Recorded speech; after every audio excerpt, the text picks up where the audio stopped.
4 points with the Packers. I think what's interesting is we all kind of talk about the best coaches in football. It's Andy Reid, it's Sean Payton, it's McVay, it's Shanahan, it's Jim Harbaugh, it's John Harbaugh. We all kind of, Mike Tomlin, we all kind of know the best coaches, right? And for some reason, and I'm guilty of this too, I don't mention Matt LaFleur. And, in fact, people will jump on Dan Campbell and go, look at Dan Campbell. But the truth is Aaron Rodgers left Green Bay, and the franchise got better with Jordan Love. That's something. It's also the youngest roster in the NFL that's actually good. So he's dealing with a lot of kids. But I'll give you an example of what I think Matt LaFleur's coaching is all about. I think he's very patient. I think he really knows offense. So the last 2 seasons, we took the first 5 games of Jordan Love, first 5 this year that he started. Remember, he was banged up. And the first 5 last year that he started. This year and last year, first 5 games he started. And the numbers are brutal. He's not very good. And then we took the last, for our radio audience, basically as an 86 passer rating. He's 5-5, 23 touchdowns, 14 picks. Then we took the last 5 games he played last year and the last 5 games he's played this year. And he's basically Patrick Mahomes. So for whatever reasons, Jordan Love has to get rebuilt the last 2 years. And clearly, the longer he's with Matt LaFleur, the better he gets. Compare that to the longer Caleb Williams was with Shane Waldron, the worse it got. The longer Russell Wilson was with Nat Hackett, the worse it got. But with Jordan Love, whatever reasons, he comes out of the offseason, and he is choppy. It doesn't look good. It's a backup. The numbers are 59% completion percentage, 86 passer rating. That's a backup in this league. That's not somebody you'd re-sign. By the end of the season, this season and last, he's Mahomes. He's playing at that kind of level. So to me, that is what great coaching is. The ability over time to take really young players, and that sort of defines the Packers roster, and make them better.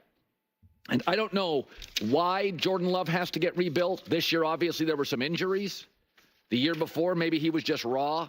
But last 2 years, end of the season, it is special, and that it's undeniable. Okay. So, yeah.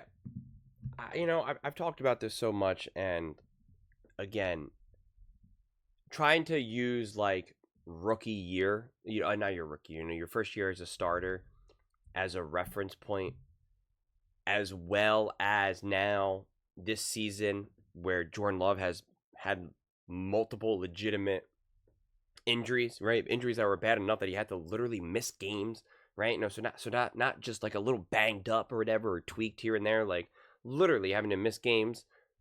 It's just tough to use that as a reference for Jordan Love. And so that's why I think it's actually kind of great, because I think a lot of people still have now a misunderstanding who Jordan Love is and how great he actually truly can be. I think to me it's very clear who Jordan Love is, and I think I'm trying to get the stats here if I can get it. I think it's one of those things where people are really funny. They reach conclusions so quickly and so easily. Jordan Love starts the season last year. He's a bum. He's not good. Get him out of here. Then he kind of catches fire, and they're like, he's amazing. Pay him $200 million. They pay him $200 million. Then he starts this season, obviously gets banged up, but also even that first game that he played, people criticized him for against the Eagles. And then the season kind of unfolded, and they're like, he's not good. Oh my God, they just wasted all that money. Ha ha ha. Packers are a disaster. Now they just gave Jordan Love all this money based off of 8 games last year or whatever. And then you now have him kind of catching fire, and it's like, this is what he does. He heats up at the end of the season, at the second half of the season. This is just what he does. And it's like, well, again, we're basing this off of one season, his first year as a starter. And again, the reality is that he's shown us that he is a legitimately great quarterback. Now, how high can he go? That's for us to kind of wait and see and find out over these next few years, including this year, quite frankly. But he's already shown us what's possible and just how next level he truly can be. Now, if any of his drawbacks, like mainly his interceptions, which I am not going to unpack again because I've just done that way too many times, and even his completion percentage for that matter, because of taking so many risks and chances, at a kind of like at a minimum, Jordan Love would just need to have a serious talking to where you're like, hey, you're unbelievable, you're great, but right now there's too much bad that's kind of pulling down the good, so we're gonna actually have to buff out some of what makes you special just to make you more consistent. And we're not going to really be able to rely on you to be this next level elite and special, but we got to buff out again. And this is not a scenario that I'm saying it is likely. I'm just saying that that's like truly the worst care doomsday scenario for Jordan Love, because he can literally do every single thing you need a quarterback to do on the field. He can literally do every single thing you need a quarterback to do, which is not an easy thing to say. Okay, that is not a common thing amongst quarterbacks.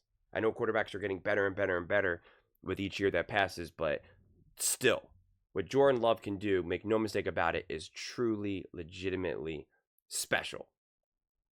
And so when we talk about what coaches can do and how they can progress and how they can, clean some of this stuff up and get organized, again, it goes so much with game plan, game management, what you're asking your quarterback to do, what type of situations are you putting your quarterback in? Are you setting him up to make that throw that could get him in trouble? Are you taking that throw away? Are you simplifying the game? Are you clearly defining the throws that a quarterback needs to make? Again, all things that all great offensive minds will do for their quarterback. And so again, it's a collection of when the coach is doing his job versus when is the coach doing his job and the quarterback is just not playing his part in that role. And that's why I've always found this relationship so fascinating to unfold, to kind of see the back and forth. And that's why I even said in this game, I'm fascinated to see what does Matt LaFleur do. I know who Jordan Love is as a quarterback, so I'm really fascinated to see how will Matt LaFleur handle this game, because it's a huge game. It's a huge game.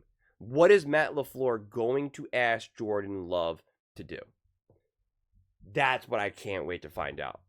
And by the time you're probably watching this video, considering I'm posting it today, like you'll probably be watching this video like minutes before, some of you like minutes before this game even starts. And that's why I'm really excited to post this video, because I can't wait for people to be like, well, this aged well, or nope, seems like Jordan Love is balling out, or it's like already has 2 interceptions. So it's videos on the same game day are always honestly fun, just because people will watch it obviously in real time and have the game going on. But this really is just, I can't understate or overstate how big of a game this is, and it's for Matt LaFleur and Jordan Love. It really is, because this is now where we really do find out, okay, is Matt LaFleur going to put Jordan Love in a position to not hurt himself, and is Jordan Love also going to be able to work with Matt LaFleur and continue to be great?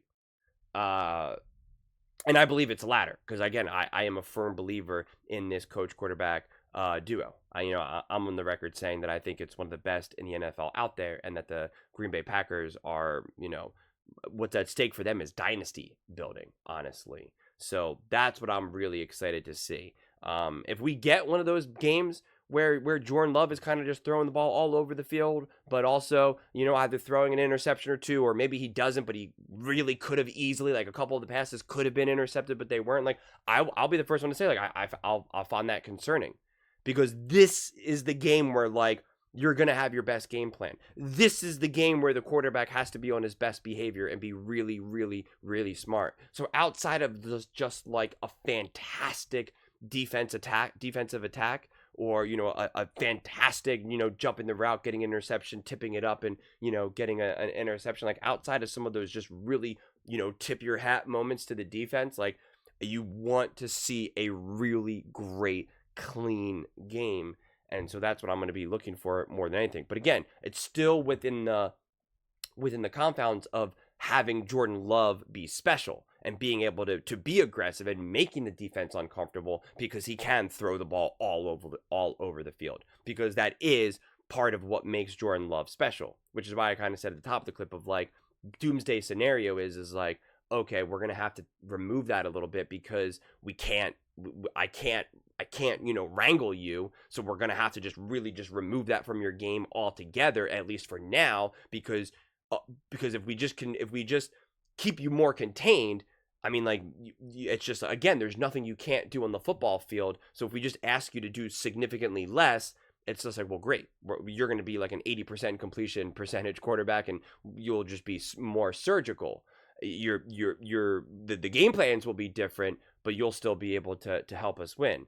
And like I said, it's not like I'm saying or that I'm predicting that's going to happen in the first place, but it is just kind of like the different permutations and variations of what Jordan Love, you know, can be, which is why I also said paying him the money is such a safe bet going into this season, because it's just the way how I look at it is I think it's, see that 5-5 record, I see it virtually impossible that that's just the quarterback he is. I see it's absolutely fundamentally impossible for him just to be like, nah, he's just sloppy with the ball. He can't read defenses. He keeps throwing interceptions. He's got a bad completion percentage. He doesn't have a good arm. You know, he doesn't really understand. Like, he can't get along. Like, I don't see it. Because when you have a record like that and those numbers, that's what that can look like on the surface until you actually, like, see how those games unfold. So, let's just wait and see what happens tonight, baby. Let's get to it.